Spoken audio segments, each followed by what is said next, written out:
उस समय श्री कृष्ण के एक हाथ में लड्डू और दूसरे हाथ में लड्डू मुख में जाने को ही था कि वे एकदम मूर्ति हो गए। उसके बाद से ही उनकी इस रूप में पूजा की जाती है और वे लड्डू गोपाल कहलाने लगे। तो दोस्तों, आज के एपिसोड में हम इस मनमोहक कथा के बारे में बताएंगे, तो बने रहिए मेरे साथ आखिरी तक। जन्माष्टमी का त्योहार देश में बहुत ही धूमधाम से मनाया जाता है। भाद्रपद कृष्ण पक्ष की अष्टमी तिथि में रोहिणी नक्षत्र को कान्हा जी का जन्म हुआ था। कान्हा जी के कई सारे रूप हैं, लेकिन जन्माष्टमी के पावन अवसर पर लोग लड्डू गोपाल की पूजा करते हैं। लेकिन क्या आप जानते हैं कि कान्हा जी को लड्डू गोपाल क्यों कहते हैं? तो चलिए बताते हैं आपको इसके पीछे की कथा। छोटे रूप को कहते हैं लड्डू गोपाल। लड्डू गोपाल का कान्हा जी का छोटा रूप है। बाल कान्हा जी घुटनों के बल चलते हैं। लड्डू गोपाल के हाथ में लड्डू होता है। क्या आपने सोचा है कि कान्हा जी को तो माखन और दही पसंद है, लेकिन फिर भी उन्हें लड्डू गोपाल क्यों कहा जाता है? कुंभन दास से जुड़ी है लड्डू गोपाल की कहानी। ब्रज भूमि में भगवान श्री कृष्ण के परम भक्त कुंभन दास नाम के व्यक्ति थे। कुंभन दास का छोटा बेटा था जिसका नाम रघुनंदन था। कुंभन दास श्री कृष्ण के बहुत बड़े भक्त थे।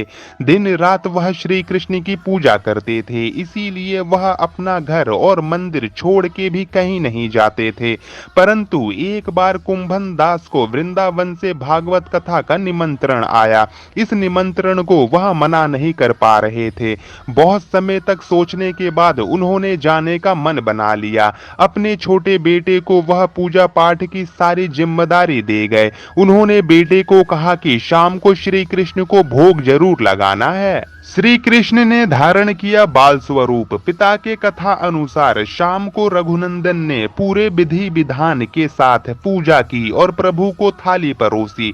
लेकिन जब थाली परोसी तो सामने छोटा बच्चा था। रघुनंदन ने सोचा कि भगवान स्वयं अपने हाथों से खा लेंगे, परंतु ऐसा नहीं हुआ और वह जोर जोर से रोने लगा।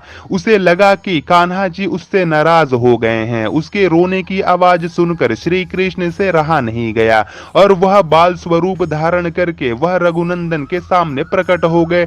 रघुनंदन भी उन्हें देखकर बहुत खुश हुआ और उन्हें प्रणाम करके भोग की थाली नीचे रख दी। रघुनंदन दास के द्वारा परोसा गया सारा प्रसाद प्रभु ने खा लिया। इसके बाद वह उसे आशीर्वाद देकर अंतर ध्यान हो गए। जैसे कुंभन दास घर वापस आए तो थाली साफ देखकर बहुत हैरान हुए। उन्होंने सोचा कि शायद हो सकता है कि रघुनंदन को भूख लगी होगी तो उसने खाना खा लिया होगा, परंतु रोज यही होने लगा।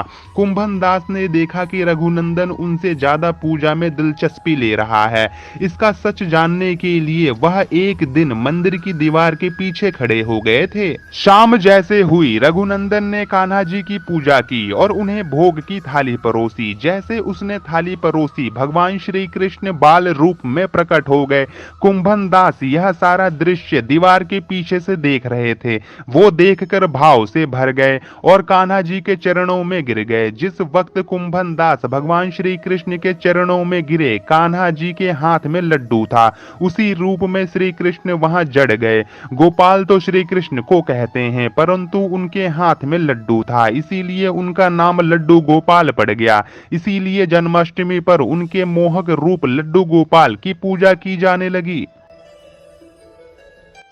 तो दोस्तों, यह थी कहानी भगवान श्री कृष्ण की बाल रूप की, जिसे पूरी दुनिया लड्डू गोपाल के नाम से जानती है और पूजा करती है। तो दोस्तों, कैसी लगी आपको यह कहानी? आप हमें कमेंट में बता सकते हैं और हमारी वीडियो अच्छी लगी हो तो एक लाइक और हमारे चैनल को सब्सक्राइब भी जरूर कर दीजिएगा। और अपना ख्याल रखिए और खुश रहिए। जब तक के लिए धन्यवाद।